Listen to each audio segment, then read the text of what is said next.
Hello, and welcome to the Rhythm Changes podcast. I'm your host, Will Chernoff, and this episode is sponsored by Pearson Instruments. I haven't been to Brad Pearson's shop in a while. He's a luthier and guitar tech based in Vancouver, in the South Vancouver area, in the Marpole neighborhood. I spent a lot of time going to his studio this spring and heading into the Jazz Fest around that point, but I haven't gone to see him recently, and I miss him. But you know why? It's because he set up all my instruments so nicely that now they're all fully functioning. I can go out and do things again, and I'm not worried at all. I know that my instruments feel great. I'm excited to play them all the time. I'd love for you to get that same feeling. Maybe you're a guitarist, maybe you're a violinist. Maybe you have a guitar sitting around your house. Maybe there's one sitting around your parents' house. Brad can help you get it sounding and feeling great. And you can contact him, learn more about what he does at pearsoninstruments.ca to get your instruments feeling and sounding great. That's pearsoninstruments.ca to contact Brad Pearson today and take your string instruments to him. Thanks to Brad for sponsoring the show. This episode is also sponsored by 12th Street Sound, and I'll have some big announcements about what I've done at that recording studio right here in New Westminster very soon. Suffice it to say, I'm working on new music, just like I've been doing since before COVID even. I did a factor-funded project at the studio with owner and engineer Anthony Senarini. I recorded it in December 2019, ended up putting it out. One of the tracks on there became my most streamed song of all time to date as William Chernoff. I recorded again there in 2020 and again in 2021, and maybe that has something to do with what I'll be telling you about very soon. But you can make your music there too. Anthony's got a special deal for listeners of this show. You can access it by going to 12thstreet.ca/RCP. Learn more about what Anthony has exclusively for you. And if you're doing some unique kind of project, you can ask him about that and he'll give you access to a special rate. So visit 12thstreet.ca/RCP today to take advantage of a special rate for your next recording. There's always something out there that someone will grip onto, no matter how extroverted or introverted or scholarly or meme-tastic it is. And that's what I love about this field.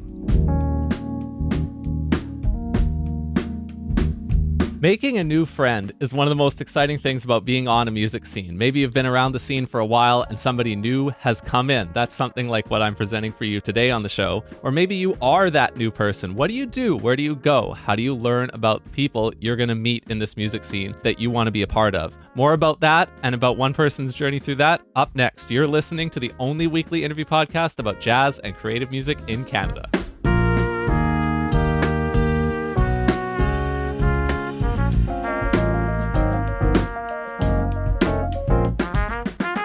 Our guest today is a singer. He is an American who has come to Canada. He has studied at UBC, and he finds himself learning about the Vancouver jazz scene from scratch, meeting people as he's finished school, and he's gone out to places like the Vancouver Jazz Fest where we encountered each other and became friends. He sings in the Vancouver Youth Choir. I'm excited to hear about what else he's up to and what he's seen along the way here.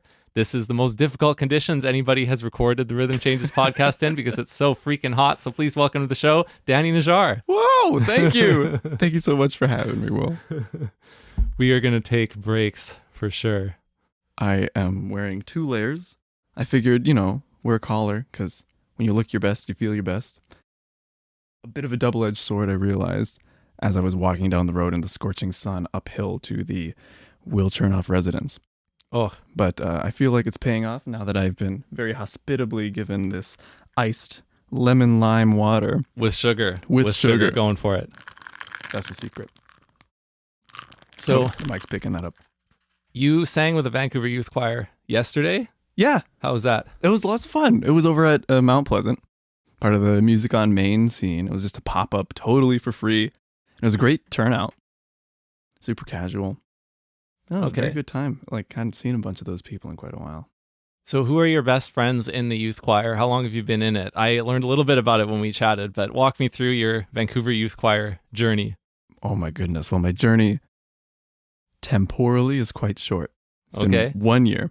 But it's a good year. Oh, it's been a fantastic year. I mean, coming back from like the isolation of the pandemic and not knowing what was going to be still here for me when I came back to Canada, it was like, I could have come back and just been totally isolated. My biggest fear coming back from the pandemic and spending a year at home and having so many of my university friends graduate and go on their various journeys in all sorts of directions after 4-year programs. I came back a little bit scared. Like, I was with my family. I'm like, this is safe. Do I really want to go back to Vancouver and pay to be isolated if all my friends are somewhere else or if everyone else is isolated? We're talking like peak lockdown era. So when I came back, it did feel like a risk, but I ended up subletting with my dear friends Carolyn, Paula, and Louise, who are over in Kitsilano, thanks to my other lovely friend Kathleen, off in California. And we shared a spot together. They were just talking all about the youth choir because they were all in the youth choir. So naturally, I just sort of absorbed it sponge-like way as you need to when you're going into education. And before I knew it, I just fallen in love with the idea of the choir. I was auditioning, made it in, and it's just been off to the races from there. Like, that group is a family by no exaggeration of the word. I've been able to see so much and go to so many places and experience so much. Oh my goodness. Like, the group music making after the pandemic was just euphoric. Oh, yeah. I can hardly begin to express that. I mean, yeah, it was a huge priority for me to get back into that, to be here. And it's been fantastic socially to exist with lovely human beings who are all very eccentric and at the same time love some of the same things that I do and have introduced me to so many new things that I now love. I spent the night at my friend's place the other night. We were playing video games and making silly voices with it. Great game, Later Alligator. It's an indie game. Highly recommend it. It's hilarious. That's a good plug. Not a sponsor. No, not a sponsor. We already took care of that. Yeah, I'm aware of the Vancouver Youth Choir through other people like Amber Sang, who's been on the show and who has sang in it before. I've heard about some of the other events. I had Jancis on the show and he was going to go hear you guys, I think, the day that we recorded. He was going in the evening to come hear you out in Richmond or Delta or something. Yeah, that was the BCIT Unbound show. He was there. At like the Boundary Bay, the airport. He was consistently the first one clapping. Sometimes the only one clapping. It was hilarious. Like, there are certain... I don't know what to make of that. Jancis is... Oh my God. He's become a dear friend of mine as well over the past year, but he was not so much affiliated with the youth choir as he was with the music education dual degree at UBC, which has been another community that I hadn't really tapped into when I was here pre-pandemic. Side note, the music education dual degree, the music and education, like 2 degrees at UBC, which was the program that I ended up going through. Mm-hmm. It does a great job of easing you into education from music. I think that's one of the highlights of its design, is that it was designed to help you, instead of just having like 4-year degree, boom, 11-month intensive, this is torture, and now I'm teaching all of a sudden. It's like, here's your degree, but instead of having specialization in performance or in music theory or in composition, you're integrated into education in those same ways. And the electives from education influence music, and the music influences education. So you end up with a education emphasis in your music degree and a music teachable in your education degree after 5 years. And so that's a great idea to have that blend, but due to things going online, by the time I came back, I was completely dumbfounded to find that all of a sudden all of my classes were education after having like all of my classes in music. And I'm like, whoa! And I found myself in this brand new friend group of people, lots of them from CAP, like Amber Sang, Sophia Avellino, Jancis Bautista, Madeline Elkins. I'm there. I could go on and on and on. But I have found fantastic new friends from there, and it's given me an outlet into the jazz scene from there. I mean, I met Will at the jazz festival after sliding into his DMs, as one might say. And from there, Jancis and I just had a gig the other day, Cheesecake, etc. Oh, you did that with him? Yeah. Okay, so I haven't been. This is a Friday night thing that I've been catching on the gig list, but I haven't been out to see this. It sounds like it's something a little more casual that he's curating, where he's playing duo with people sometimes. I think there's been quartets there too. I don't know if that's the same night or a different night, but what is this thing? What is it like? Well, you'd get a better answer from Jancis because he is a proper like staff member of the Cheesecake, etc. Right. But from what I gather, he's been doing it for so long every Friday.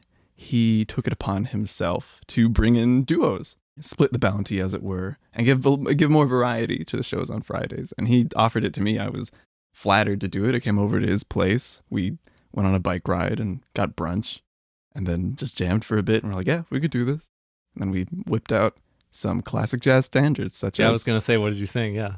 Let's see. Just the classic stuff. Castaways from the Backyardigans. That is standard now. Wholeheartedly believe that. Lots of swing tunes, lots of bossa. It was nice on the DL. We tried to fade into the atmosphere, but the VYC people who showed up really made me feel like a superstar. That's good. Yeah. Well, that's the thing about the jazz gigs, right? Is because that's not necessarily your background. Like, you did the music program at UBC, and then you went and you did this dual degree thing that so many people from Capilano University's jazz program go and do together. These are the people that you described meeting. But I didn't know you as somebody who had done a ton of jazz gigs. Had you done very many of those before you did this thing with Jancis? That's a fair assumption. I mean, just looking at the UBC Jazz Club on its own, it's easy to see that not many people go to UBC looking for jazz, because I believe I'm one of 2 music majors in the UBC Jazz Club, which is very funny to me and very revealing, because that is to say that if you're going into jazz, you're probably not going to UBC, since they don't have a dedicated jazz diploma or degree. And we've talked about this a little bit. I still haven't actually met that other music major, so they might just be a fable. I might be alone in this. It might be just you. They're trying to make you you out feel there, better. hit me up. But before university, I did have a decent exposure to jazz and the scene in Denver, Colorado. Yeah, which is where I'm from. I studied at Denver School of the Arts for middle school and high school, and became now the last 5-year member of the vocal jazz ensemble at DSA, Denver School of the Arts. And we did lots of gigs around. I mean, lots of like group stuff. Eventually, we started to take on some show choir stuff and sort of cannibalize the actual show choir at the school. Oh, because there was another one? Yeah. What do you mean by last 5-year member? Well, they used to let in 8th graders. Oh. And then they stopped doing that. I think it was like a matter of... The music director left the year after I left. Okay. So basically the entire infrastructure of the program kind of changed drastically right after my class. Yeah. And I'm not sure what it's like back there. I've visited a couple of times and caught up with a few people, but now being 5 years removed from high school, I officially don't know anyone who goes there. And there's a weird change of pace. So we're here at the end of August. So you came from Denver to the province of BC in like September 2017 to go to school? Right. Yeah, that's my graduating year. Yeah. Okay. So yeah, you did sing some jazz while you were back there because you were in this arts... I don't know what they call those kind of schools. I don't think they're as common in Canada as they are in the US, but like a school that's dedicated towards performing arts, right? Yes, it's focused on it. Like where you would have physical education, you instead have whatever your major is. And there are 11 majors. I could try and list them off, but I'm not going to do that. Well, what was yours? I was a vocal major. It was just vocal. Okay. So yeah, that was they an went hour and down a to- half of choir. So were all those majors, are they about instruments or are they about like different disciplines of the performing arts, and vocals just happens to come up as one that you can do? Or Yeah, there were tons of them. I so mean, there's like acting and dance and stuff. Yes. That's what the majors are? Okay, you would audition for a major, and like there are music majors, voice, guitar, orchestra, band, piano. Okay. But then there were also non-music based majors like stagecraft and design, theater, creative writing, video cinema arts, visual arts, and that's 10 already. I'm forgetting one. Oh no. Hey, we'll come back. We'll grab it. Yes, but in that vocal jazz ensemble, once a year, we were tasked with a lead sheet making assignment. And I was able, once a year, I got to basically take a tune, a standard, and mold it to my will, and then perform it at the Mercury Cafe, which is my favorite venue in Denver, hands down. If you're ever in Denver, go to the Mercury Cafe. Gotcha. And that sort of, that really made me comfortable with things like improvisation and being on stage with a combo and taking liberties. Nice. That's cool to know, because here I am wondering why on earth you're so interested in like meeting the jazz people here. Didn't put all the pieces together that you had that much training as you were coming up before you went to UBC, you know? So that's cool. That makes sense. I wouldn't put it on so much on the school as I'd put it on the delightful humans I've had the honor of meeting over the past year. Yeah. And you're talking about, yeah, your peers who you now, like you did with Jancis, right? You've now discovered, hey, I can play with these people. I'm right Yeah. here. Why not? Why not? Yeah. Exactly. As long as you feel like it's a scene that is welcoming enough that you feel like you can do that, as long as it doesn't feel like it's intimidating too much, right? Totally. Like, obviously, you'll be intimidated once in a while. It just happens to all of us, right? But if in general you feel like these are people who you can be friends with and get along with, then you're like, hey, I can go out and try stuff, right? Oh, yeah. The gig last Friday was a step out of my comfort zone. Jancis was an absolute hero in being there and helping me get comfy on the stage. It had been so long since I'd had any sort of extended solo gig like that. It was a 2-hour-long set that we put on, and there were things that I thought really worked. There are things that I thought that I did that didn't work, which was also very informative, and things that I wish that I'd done more with. So it was like this little playground for experimentation, and it's what I'd missed since high school, basically. Yeah. So you mentioned DMing me, and when we DM'd, one of the first things that we talked at length about was studying music history at the undergraduate level. That's right. Which, to be honest, I haven't really done. You know, I was exposed to the class at CAP in my year that I spent there, so I saw a little bit of it, but you did that degree at UBC in the music program. You've studied undergraduate music history, and we were talking about what we thought worked about how that was generally done, and maybe what else we might want to see, and what else we might think would be exciting that could be done if people were teaching music history that they're not necessarily doing. So if you want to try and recall whatever that you can recall and bring it forward here as a starting point, what was your reaction to studying undergraduate music history? I should start as a preface. I deliberately did not look back at those DMs just to keep it as open-ended as possible. I'm like, I'm down to talk. I love It'll be it. a good time. I remember feeling in music history like there was an absurd amount of disinterest despite how cool the subject matter was. And I felt that in myself. I felt that in the people that would talk to me and just gruel something as neat as music history because they loved music and they loved history and they loved genre. And it didn't seem to click why it wasn't really latching on to people. I want to start with the preface that I have no intention to sit here and slander any university experience nor UBC. No. UBC, thank you for the degree. Don't take it away. I feel like it's also important to consider a degree of intention when it comes to music history and when it comes to teaching anything in general. It's one of my favorite things about exploring in education. I'm actually hosting a panel on it at BCMEA this year, all about what do music teachers intend with their teaching and what is sticking with their students.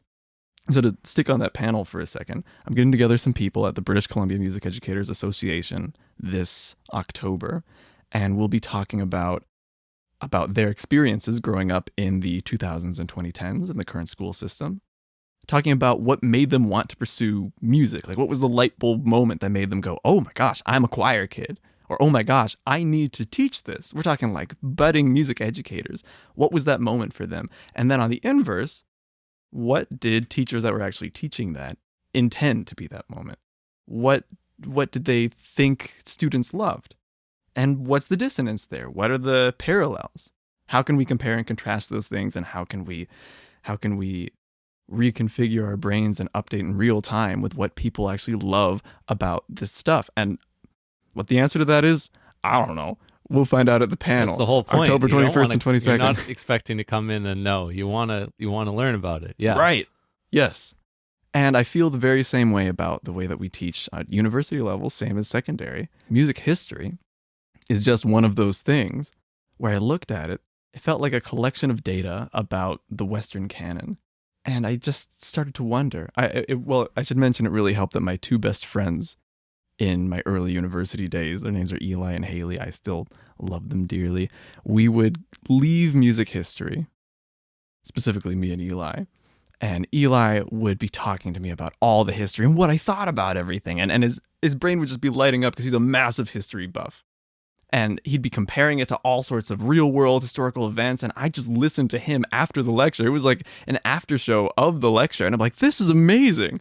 I'm having the time of my life hearing about how much of a rebel Beethoven was, you know?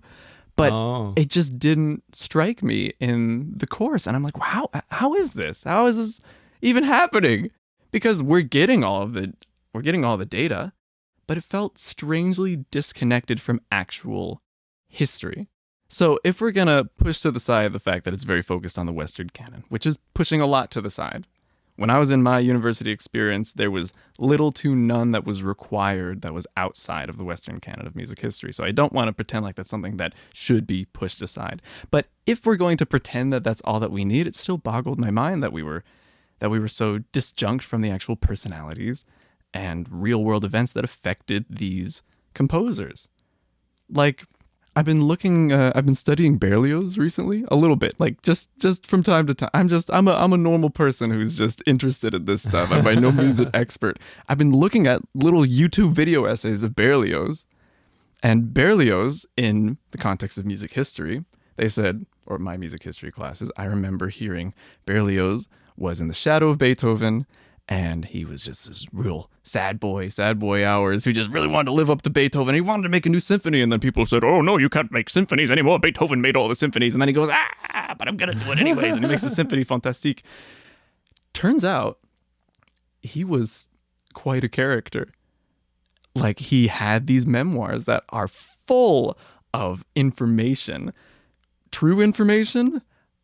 Probably not. Okay. But he wrote them about what he intended with his pieces and his opinions on tons of people and his plans to murder his secondary love interest. That's true. Oh boy. He nearly crossed a border in Europe at one point with a maid outfit in his luggage to go dress up as a maid and kill his secondary love interest. Not even his first love interest that he wrote his famous Symphonie Fantastique about, but his second love interest in cold blood. He's writing all about this in his journal, only to be stopped at the border because they were like, "Oi, why do you have a maid outfit in your in your luggage?" And he's like, "Darn it!"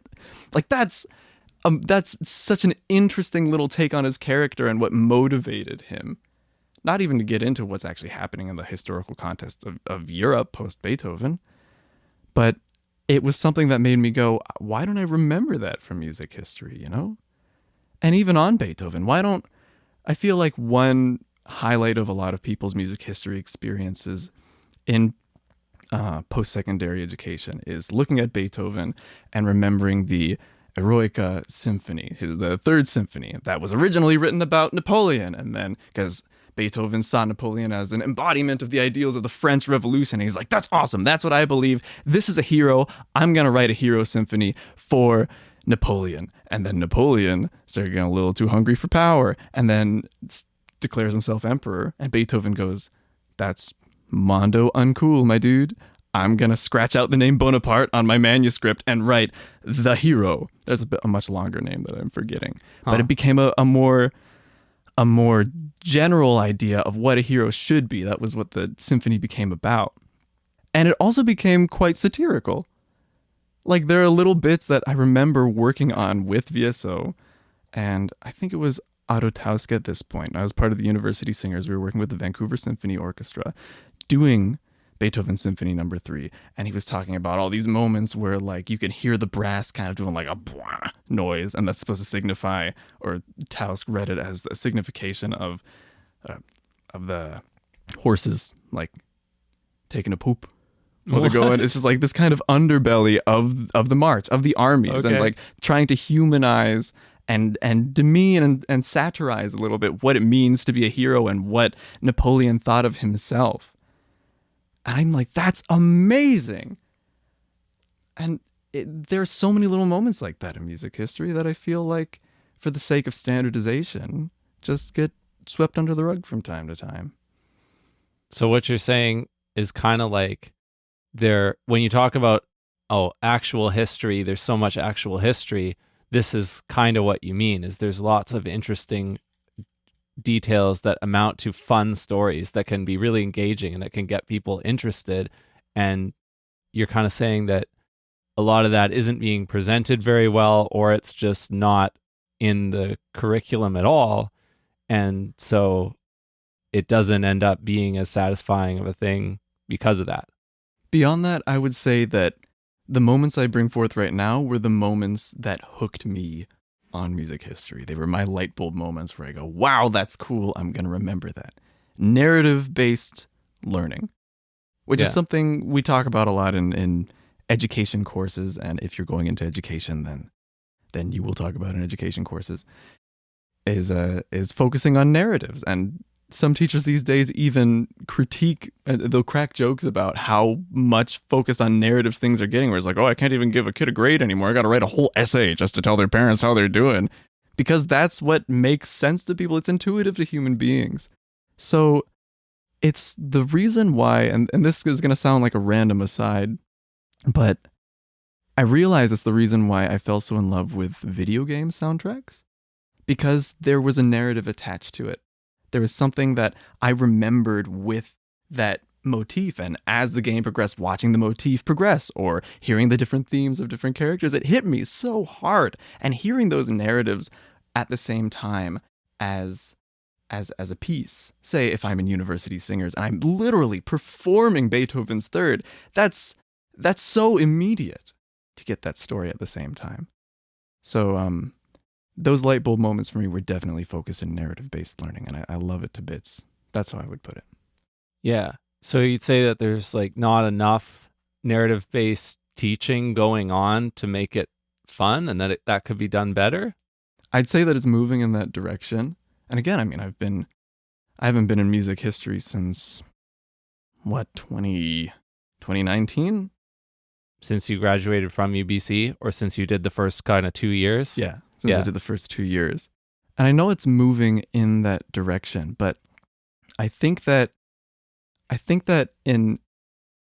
if I were to, in the ideal world wherein my egotism took over and I became omnipotent, I would reconstruct things and focus on storytelling, how everything wove in, how all the composers knew each other, how they related to historical events, and what it meant to them, what were their flaws, as opposed to these like deified figures of the three Bs with Bach, Beethoven, and Brahms. We actually see what mattered to them and who they were as human beings. I think if we focused more on that rather than focusing on, I don't know, memorizing pieces and being able to recognize them from a 30-second excerpt and then be able to say who wrote it and Hey, even I experienced what that time. on my history of jazz Yeah? year. My 1 year I took of that was included. That was tested on. Yeah. So then how did you feel about that? Like, did you feel like that struck you in an emotional way? Well, I mean, when you put it that way, yeah, it's pretty clear that no, I didn't feel like that was particularly engaging. I mean, you could get exposure to it, to recordings that you could then go and explore more about, but then the fun you'd be having would be outside of the classroom. The good part of your time in the classroom would just be that you got sort of a list that you could then go and do something else with. So, Yeah. But yeah, for sure, a lot more fun, I would say, could have been had in my classroom for that course. And that's kind of what you're saying is happening kind of with all history, right? Is that if that's what history is about, if that's what makes it most interesting to people, the light bulb moments and the stories that make people seem more human, make the historical figures seem more human and interesting to you, that the more of that's being done, the better the experience will be for the students. And it sounds like it's moving in the right direction. Totally.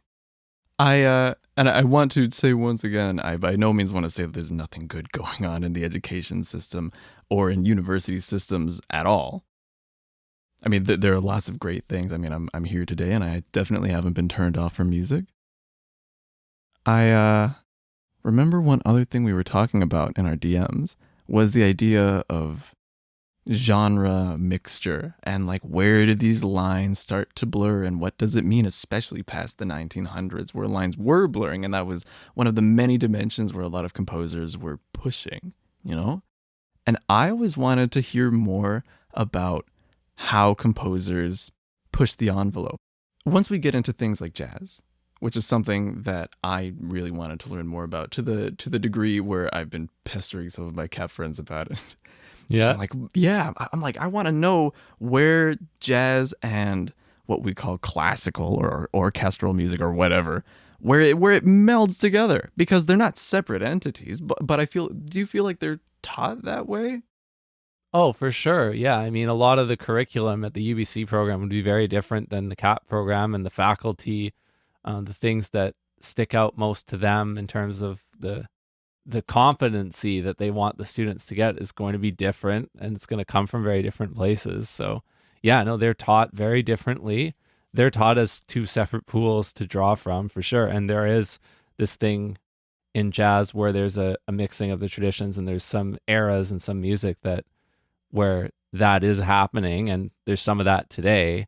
And then there's the reverse where there's like jazz sounds in orchestral music, like Yeah. So there is from both sides. It does happen, but they're certainly taught as two separate schools of thing, and that's why CAP has the music program and the jazz program, right? Both sides of that. So I guess Juilliard, or they would have a classical program and a jazz program, Really. One thing that I remember off the cuff is the way that Duke Ellington was kind of presented. He made all sorts of suites, right? Yeah. Yeah, this whole series that he'd made of what at the time was pretty avant-garde. Yeah. I want to hear more about those suites. Of course, it's interesting to give the presentation of Tin Pan Alley and how swing became a thing from classical musical theater and how that influenced jazz, went into bebop. But those weird, almost like artifacts of composers reaching out and being inspired by someone who you would never associate with them are some of my most interesting nuggets that I've taken after the program. Yeah. So you mentioned that you had a friend who would go on into these exciting details, and you got excited about the potential of learning about music historical figures by talking with your friends kind of after class at UBC, right? Yes, I have a friend, and it's made me an enthusiast of sorts. Yeah. That's how I describe myself. So not everybody's going to have those friends accessible at all times. You mentioned YouTube video essays about certain composers. Yeah. You also mentioned that the actual curricula are getting better, but until we have the dream music education system that teaches in the most exciting way, what have you found out there? What can people go and watch or check out or listen to? You don't have to name specific shows or channels. You can just say, oh, I found lots of stuff on YouTube, or I found a couple of good podcasts or something. But like, what about people who are looking for that? Like, where are they going to get it? Other than the great stories you've already launched right into this episode, where can they go find this stuff? That's a good question. There are so many creators out there, it's impossible to name them all. And there's so many, I almost want to call them vigilantes, because since YouTube can be such a wild west of solo creators that are just making passion projects, there are just one-off people that will end up talking about the very specific person or thing or event that you wanted to know about. Like, what was Wagner doing during World War II? You'll how have do you know many what different to thoughts search about for? that. I guess, I don't know. It's one great way to take advantage of the rabbit hole focus of modern social media. Yeah. Or especially of like YouTube and TikTok in particular, I would say. Yeah. You look up something that you're interested in, and then you can go by suggested, and just go on those tangents. I implore you, if as an answer to your question, like, pursue those tangents. They're worth their weight in gold. And honestly, I mean, I guess what made me realize it was possible was pursuing, or rather, was finding people that I knew were interested in things that I loved online. There are passionate creators out there I talked about my infatuation with video game music. Yeah. There are great channels out there, like, there's one called 8-Bit Music Theory that will go through the music theory of what makes certain video game pieces work in very layman terms. I can't recommend it enough. And it'll go into, the creator will go into historical context and what inspired the composers, etc., etc., etc. And I would go on my lunch break from my retail job at Party City to listen to these video essays on my lunch break. Yeah. And I sit there, and I was thinking earlier this morning, I'm like, okay, would I have been on those lunch breaks listening to the lectures about friggin' Brahms? I mean, probably not. When I think back about it, I probably would have wanted to go home and play Super Mario Odyssey on my Nintendo Switch. Yeah. Yeah. Okay. And I found those channels because I pursued those rabbit holes. And I just, whenever I was interested in something, I just look it up. TikTok is the hitherto Adonis of rabbit hole pursuit media. Yeah. I would say that, yeah. It's so easy to get roped in, and you get so many subjective takes. I'd say stop looking for the perfect take, because I feel like we go to university assuming that we're going to get this pristine take on all the information, the truth. Yeah.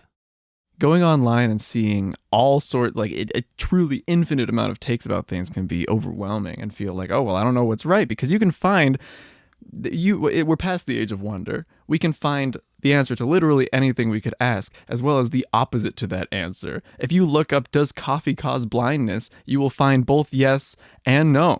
And it'll be overwhelming.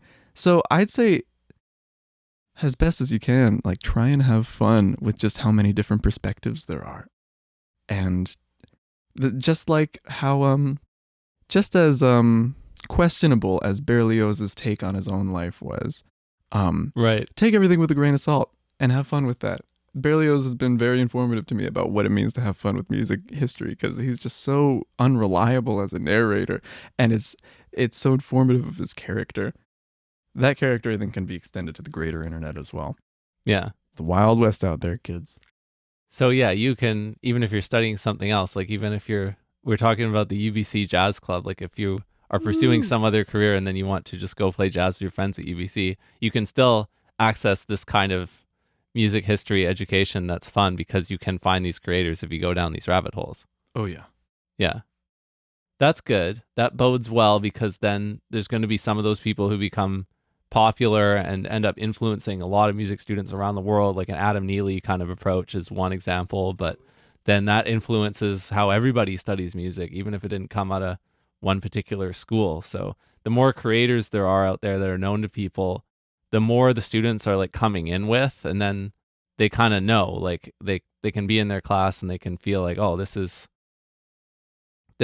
interesting, or this isn't what I expected, or they'll have more context. It won't be just like, well, this is it. I'm going to here and I'm going to take away whatever I'm going to take away. Like, there is more out there. And so for the people like you who are super passionate about it, or me who was super passionate about learning jazz from scratch at that age, like there is just an infinite amount of stuff out there for us to dig into. So that's kind of why we keep talking about how it keeps getting better, because that's not slowing down. So when you go to BCMEA and you talk about this stuff, everybody's going to have watched their own stuff that they've been interested in. So you'll get different takes. You'll get different opinions. I'm counting on it. I'm looking to get contested. I mean, I'm not looking to start a brawl, but I am hoping to kind of prick the ears of some teachers that have gotten comfortable, and just think like, make them go like, oh, that's not what I thought that students really found enjoyable about this. Kind of give that process a little loving kick, I suppose. I mean, it's one clinic. We'll see what it does. That's right, because you have this kind of, you have this line of questioning that you're going to use in the thing, right? Mm-hmm. Do you want to try it with me? I can try and give you answers to those 3 things on the spot, probably. 3 things meaning what? Wait, how many things were there? What are you referencing when you say things? You're talking about what you were going to do at BCMA, the questions that you were going to ask the people. Oh, okay. Yeah. Well, how many were there? Well, I think I gave 2 or 3 examples earlier, yeah. But I don't know. I just assumed it was 3 because that's like the magic number. I'll hit you. Hi, Will Chernoff. Welcome to the show. Yes, it's your show now. Yes, thank you. This is the Danny Najjar takeover.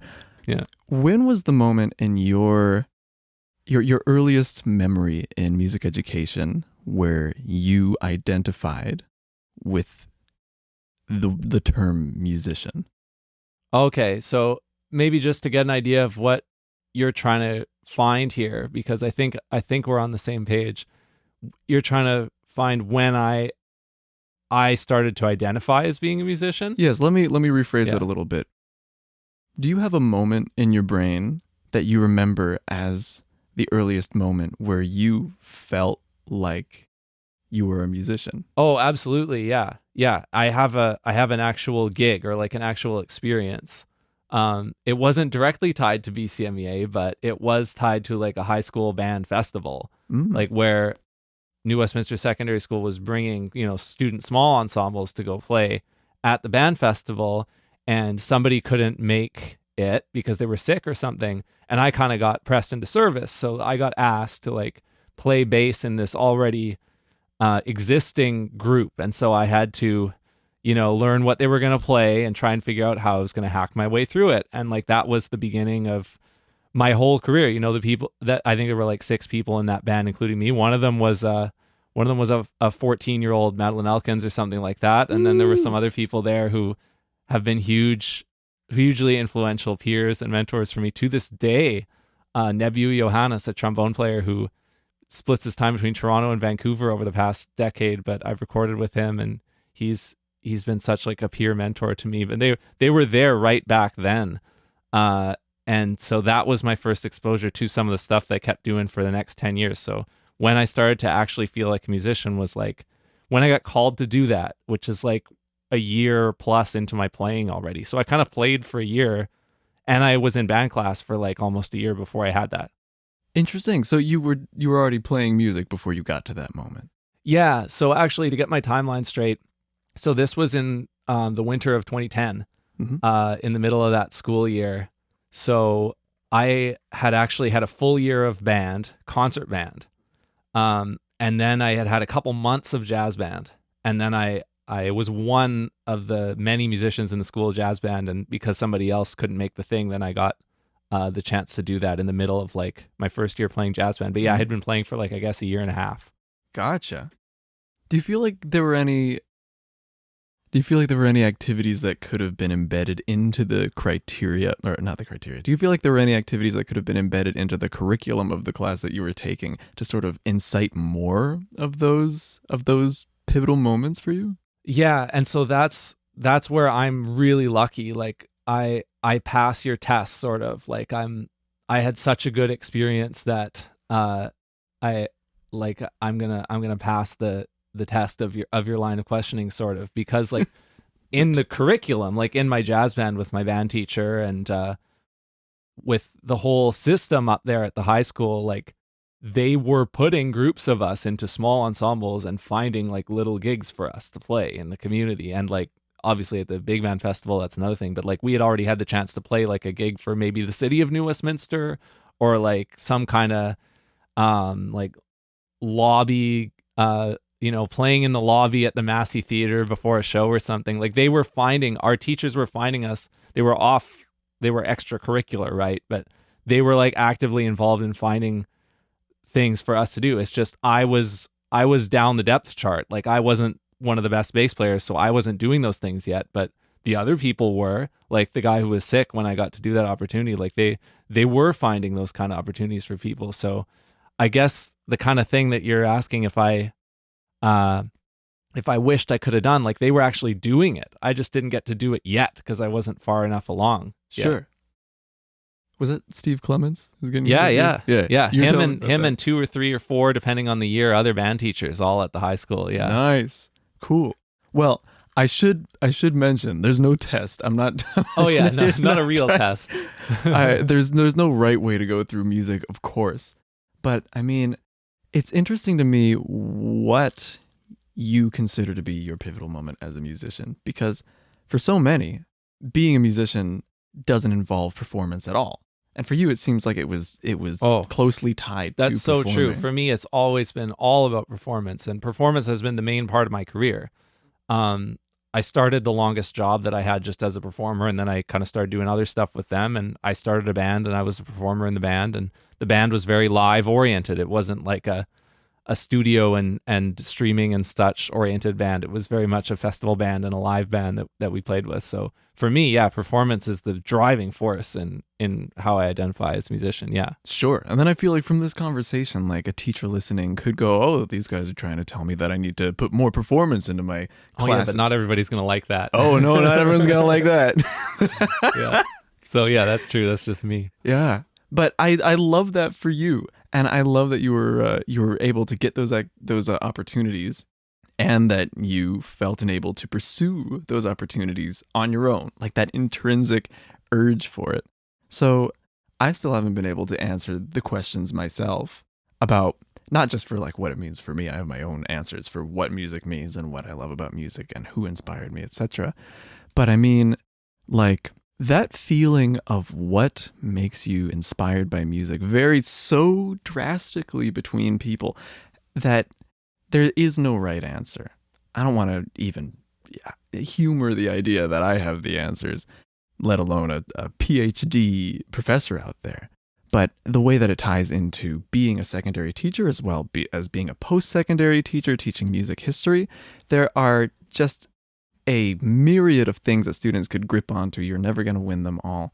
But by being silly, trying out tons of new things, and not being afraid to talk about the absurdities of music history and music and beyond, there's always something out there that someone will grip onto, no matter how extroverted or introverted or scholarly or meme-tastic it is. There's always something. And that's what I love about this field. Totally.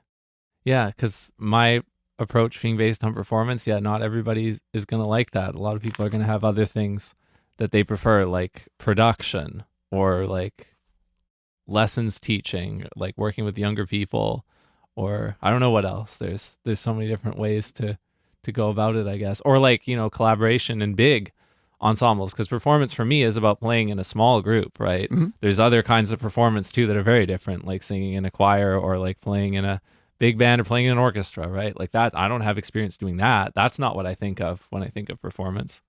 Absolutely not. And there's so much more that goes beyond the curriculum too. Like, since I can't say the S word, I'll call it poo-poo posting. I myself am a poo-poo poster of music content on my YouTube channel. Yeah. At the Noteworthy Danny. And in my practicum experience, when I was doing that at the end of my education degree, I found these students in the jazz band that were so interested in meme culture. At the risk of sounding lame by just like going into the science of meme culture, I literally do have a video essay out there about the science of memes. These students, I mean, they shedded day and night. They were always asking. That, like, this one kid would always walk up to me and be like, "Hey, can you play a Charlie Parker lick?" And I'm like, "No, I cannot. But thank you for your interest." Like, they were motivated in their studies of music and jazz, and they were very talented. But they found lots of passion in just goofing around and poo-poo posting in real time. Three of them came to my gig with Jancis the other day. And between the sets, one of them walked up to me. Like, three of them walked up in full suits, because of course they were wearing full suits, and they surround me and they go, "Hey, can you play the Among Us lick in one of your solos?" And I'm like, "I can try." Yeah, or like the Mario Kart lick. That was the thing. That Dolphin Schultz. That's hard though. Yeah. If those existed while we were in our, our certain big band where we were all really excited about that kind of stuff, maybe it happens at New West Secondary School today, but for sure they would have they used to go to our cafeteria was basically a Tim Hortons, like the actual school cafeteria, because the grounds for our school was a 2-block by 2-block site up the hill here in New West. The actual school cafeteria was further away from the band room than the Tim Hortons at the gas station across the street. And band was always either before lunch or after lunch. I think every year we were there. So the cafeteria of the band room was kind of that Tim Hortons, and there were lots of kind of donuts challenges or whatever. If you could play a certain thing, then somebody would go do a donut run, and then the people who accomplished that thing would get the donut or whatever. So music accomplishment, in playing, if you incorporate the Mario Kart lick into your solo, we'll give you if you can do that, then we'll get those people who can do that donuts. That was the thing that happened, but maybe the Mario Kart lick didn't specifically exist yet, but they would prescribe us kind of basic bebop licks and be like, "Hey, if everyone who actually inserts the lick into the solo and pulls it off, you win today's competition." That's kind of thing. Wild. Yeah, man. Well, hearing that memory from you warms my heart so much, because it takes me back to my practicum, wherein the students in the jazz band seemed to have a running competition of how much they could incorporate the lick from Among Us into it, specifically the remix lick, the bum bum bum bum bum bum bum ba-dum bum bum. That one. Easier, so that's good. Yeah. Oh, it's simple. It's the beginning of a blues scale. And so, like, they do that every time there was a 3-minute break. Like, I walked in on my first day, and whenever there was more than 2 minutes, it was noodle time. Someone would go, "Ba-da-da," and then I would just turn my head at them and just gaze daggers into them, and they'd look at me, and I'd look at them, and I'd just give them this look, and they'd look at me like, "Wait a minute, you understand me?" Okay, Like, so that's interesting. yeah. The music teacher at the school, love him to pieces. He's given me such a great experience in my practicum. His name's Alex McKechnie. He's a drummer, local. That's not his area of focus, meme culture online. Me neither. And so when I heard them playing it, it was like this new connection that they'd made. And once that started to get spread around, they're like, "Oh, this young guy, this freaking memer who's going to be teaching us." Like, in the middle of Night in Tunisia that we were doing for big band, this one guy gets up and one day, just for his entire solo, just does the Among Us lick over the changes. And I was dying on the inside. I was cracking up, but I kept a completely straight face. And I just left the room. And that was the biggest win for him. Like, you could tell he was so proud of himself. They all kept playing. They all knew what I was doing. This was like 3 months in at this point. And then at the final show date, which I was in the audience for, I was clapping like a soccer mom. During that same solo, as like a love letter, that same student played as many licks from my time in practicum as he possibly could. He had Among Us, he had Careless Whispers, and then that went straight into the Banana Boat song from Essential Elements. Like, yeah, that was his proverbial donut, I suppose. yeah, he's stringing them together, right? Mm-hmm. It was, yeah, sense of motivation, and to make it as dry as possible. I mean, it made him fall in love with music, and I'm like, that's fantastic. I can't wait to see more of those moments as I go into teaching. Yeah. Yeah. I have another kind of more abstract moment that maybe is more in the spirit of your VCMEA question. Please. That I just thought of, because my moment is very kind of practical and it's like an actual thing that I did. But, you know, you could easily come back at me and say, well, come on, like, you were already playing for like probably 2 years at that point. Like, surely something must have motivated you before then. And I suppose that's true. I guess in my particular path, I was telling you while we were refilling our cold drinks that when I was a kid, I was not playing music. Like, it was not an interest that I had. And so at school, you know, I just kind of sailed through school academically. Like, it never felt challenging at all. And I wanted it to be. And so I would look for ways to do more or to do different things, or, you know, other projects I could take on. And, you know, fortunately, being a kid in the 2000s, like, tech was a great outlet for that. Like, my friends and I could like build our own websites, or like build forums that we, you know, pre-social media, pre-group chats, you know, that we could talk on or something. Like, we could put up a web forum or something, you know, like projects, learning simple programming and stuff like that. We had those kind of outlets to, if we were looking for a challenge, right? But, you know, that, you know, maybe that gave me a challenge when I was trying to do those things. And then I found out that some of my friends, they really, really dug that. And like, I didn't as much. Like, that when they got exposed to that, they found out that they could challenge themselves by like programming and doing that sort of things. And they really loved that. And I realized I didn't quite love it as much as them. And so it's like, well, if you're observing that, if I'm remembering it back now, it's like, well, I guess then I discovered that wasn't the thing for me. But then when I discovered what it was like to play instruments and to learn about harmony and learn about how to play music with other people, that felt really hard, but in an awesome way. Like, that it was giving me that kind of challenge, right? So it was like not the first time that I ever felt challenged by learning something, but it was the first time that I felt the challenge and the enthusiasm really clicking in the way that I saw my other friends get it from programming and gaming and such. When I, like, within a month of picking up the instrument, I was able to realize that, because then I was trying to like play along to some of my first favorite songs as a young teenager and trying to jam with other people and all that classic stuff, right? And I was like, man, this is really hard, and I love that it's really hard. Interesting.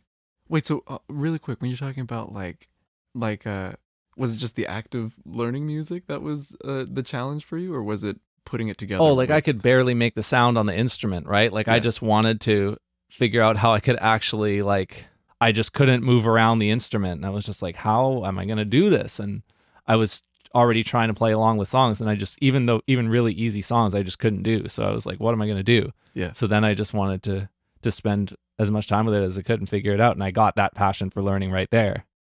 Now, that's a really interesting perspective to me, because my journey through music was basically the opposite. I was like, this is something that's so intrinsically fun and interesting to me. I felt like I could naturally go into singing and do choir. I was really loud when I was little, so my mom's just like, oh, we got to put this kid in the choir. On top of my finger got caught in a door when I was 5. Oh, It's pretty gnarly. It's pretty sick. But after it had healed up and I got my stitches, the doctor was like, hey, finger could benefit from some exercise. My mom's like, aha. You think we could put him into some piano, maybe? And then the doctor's like, that definitely counts. And she's like, yes, totally, let's do it. So piano and voice at the same time from when I was 5 years old. Oh, nice. And once that started to become something that I would get graded for, and I realized that without needing to sit through a grueling lecture, without needing to look through a textbook, like I could be having fun with the homework. I could be having fun because it worked with my brain. I always thought in melodies. I always was singing. And so getting A's for that was such a high. I feel like being able to find what motivates a student and play to that is the most compassionate thing you can do, to give them that opportunity to feel like they're succeeding by the sheer nature of pursuing what they want to get out of the program. And I honestly haven't heard that much from people who loved music because of the challenge that it posed. It's like I was having challenges in all my other subjects. I managed to get by just fine. I got grades for college and everything, but the process of doing it was always focused on making that thing fun so that I would pay attention to it and I would remember it. Music, I never once had that problem with. Yeah. Yeah, that is true. That is very different because, music was like discovering like the infinite challenge kind of thing. And then as soon as I discovered it, then I just really continued doing the minimum in everything else and not spending very much effort on, at that point, just other school academics and other obligations I had. I wasn't ever really involved. I wasn't enrolled in like any lessons or sports or anything like that. Like that was never like a thing for me. I didn't have very much on my schedule as a kid. So as soon as I discovered it, I went straight in and I was like, I'm going to do this because this is like, it meets what I'm looking for. And then I discovered the other people out there who it also met what they were looking for. And so then we developed together, and some of those people I still play with and some of them I've recorded with, and that's what made it super fun. And that was the first time it clicked for me. And I went so hard into that's been my whole life ever since. So, it's possible that I could have that experience in another domain, but who knows? I'm still here. So That sounds like such a redeeming moment, like being able to play with those same people that inspired you. Yeah, it's a big deal for me. I like to keep collaborations going for a long time whenever I can, and I sure did then. I was very proud of the fact that so many of us were coming out of New West and going to Cap, and that we already had this history playing together. That was a big thing for me. Yeah.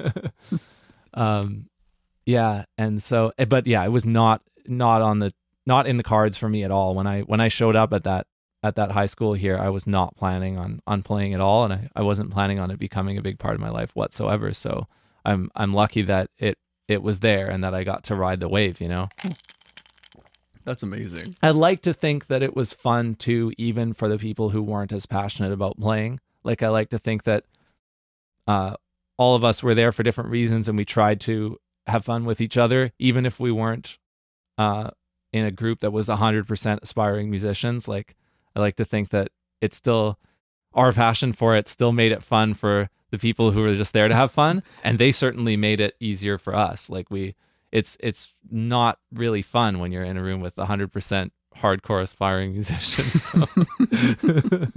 I think case in point for that, I really relate to it because Vancouver Youth Choir definitely has that community of people that are extremely interested in the music making, which is the purpose of the rehearsals. But on top of that, seeing people regularly, the Discord server is always hopping. There are people in that server that aren't a part of the choir that are there as regulars. Like I like to say they're a part of VYC in every way but the music part. And it's amazing to see music bringing so many people together and then watching that energy of care being contagious and bringing orbiting people into the sphere or keeping other people in the sphere. I absolutely see the thing that you're talking about.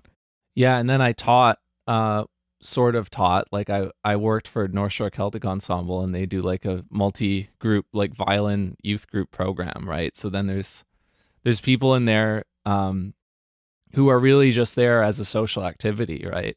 And both the co-founders have been on this show, and I've talked about my time there a little bit, but the relevant part here is that very, very, very few of the students in that program were aspiring musicians. Like I could probably count them on one or two hands, and there's been hundreds of students through there since since the founding, like almost 25 years ago. So it was there as a youth music group that did all kinds of things, and it didn't need to have tons of future career musicians in there to make it happen. It was still just as fun and interesting for everybody with a different kind of attitude. That was important for me to see, especially because I started working there when I was 18, right after I left CAP, right? Like very different kind of feeling. Yeah. Totally. And that same atmosphere goes for the UBC Jazz Club at UBC. One of my favorite music spheres in the entire campus, nearly 99% not music major run. So if there's anyone out there going to UBC, you're interested in jazz, want to dip your toe in, attend one of their weekly jam sessions, happens like every week. You can just go in whatever skill level. I love how accessible it is. Like there's that elitism just feels like it's out the door because everyone is there from their various walks of life just to try things out and play the music they love. Like we're talking engineers and physics majors and people in econ that just want to go and play jazz. It felt like one of the scenes of music that was the most free of toxicity that I've ever been in my entire life. And I think that so much of that can be drawn back to the simple fact that they're not, they're not pursuing music as a career. It doesn't feel cutthroat, perhaps. It feels more genuine, I guess. Yeah, that's interesting. There can be tension in whether or not you're pursuing the career. For sure, for some of us, like me, for sure, that's what we want, and like we're gonna do it no matter what. We're gonna try it no matter what, and wherever we end up, and it's a long journey, so we keep working at it. But it's not an expectation that you want to present to everybody as the thing to do, for sure, because it's going to be a small minority of people who actually enjoy pursuing that. Yep, that goes to our conversation about performance as the music priority as well. Yeah. So what do you want to do then? We're thinking about all this stuff. We've talked about how we like to learn and how we think things should be taught. And we've talked a little bit about you meeting the jazz people here in your generation, becoming a part of it all. Like you just finished that UBC teacher dual program with those guys. What do you want to do next? Like, where are you taking all this enthusiasm, Danny? Because you got a lot of it. You, I think, would be quite a good teacher in different formats, but I'm wondering what speaks to you and what you've thought about you're actually going to do next, because you're here. It seems like you quite like Vancouver, and it sounds like you want to stay here, and you're not necessarily headed back to Colorado or anything in the near future for you, right? So what do you want to do? One of the most abstractly defining moments for me is that tomorrow I'm going to get a BC driver's license. Okay. Good luck. Yeah. One thing I didn't know is that in order to drive, you either need basically a study permit or special permission because you're like a commuter or you're a BC resident, or a work permit. Well, not in order to drive without a license. Let me actually explain why this is important. Yeah. What I didn't realize is that in order to get a BC license, you need to trade in your existing license if you have one. You can't have a BC license and another license. So tomorrow, if everything goes well, I'll be trading in my Colorado driver's license for a British Columbia driver's license, some Pokemon trading card exchange, and that will sort of be a symbol of my commitment to hanging out here and exploring around here and being a teacher on call and needing to drive around and laying down roots. Laying down roots is terrifying. Just making that commitment to a place that you're going to be and the people that you love. And I mean, after leaving home, it's just been such a wild ride of moving every single year, from the dorms to being a residence advisor to the pandemic and going back home. It's taught me to not lay down physical roots anywhere so that I can just up and go anywhere that I need to go, that my education demands of me. But this year has proven to me that Vancouver is a truly special place in my heart. I don't know that I'll be here forever by any means, but I have so many friends around here, and there's so much more to explore that I feel confident putting down enough roots that I can really make the most of it. It's been a fear of mine for a while, but I've never felt more confident than I do right now with my dear pals, Vancouver Youth Choir. I'm also going to be doing work with the Vancouver Chamber Choir, Bella Voce, Will Clements' Supervox. Yeah. He's coming up. I'd love to keep gigging, keeping in touch with my friends, just seeing what comes out from that, doing teaching. That's what it looks like for me, seeing if I can toy around with the idea of a record. That's also in the works. So what's next for me, I guess, is adventuring, seeing what's next, seeing where the wind blows, continuing to be my poo-poo posting self that I am at my core. Good. And keep that going at the same time as all my standardized business that I'm doing with being a teacher on call and being a chorister. That's something that I never plan to leave behind, being an educator, but on top of that, a lifelong beginner, a friend, 2 friends, and a person who loves pursuing musical shenanigans. Whether that be a record, whether that be a one-off gig, whether that be a series of gigs, whether that be Bach's B minor mass as the part of a grand choir, or whether that be being on a podcast with a friend that I met over direct messages. Yeah. That's what I want to do. And we saw an epic Jazz Fest show together. Yes, Spindle sir. by Korea Wall. Oh, yeah, was Spindle was You met phenomenal. like 15 people that day. You were going up to everybody and shaking everybody's hands. That was great. This isn't the first time that You came in on rollerblades. That's true. Yeah, the rollerblade route from Commercial Drive to Granville Island. It's pretty far. It's pretty sick. Yeah. Highly recommend. Speaking of routes, let's say, you've got this driver's license, and you got a car. I've spent quite a bit of time in a car driving around BC, with a band in particular. Is there somewhere in particular that you want to go? Is there a road trip that is on your list of something you want to do? Canada is so freaking huge.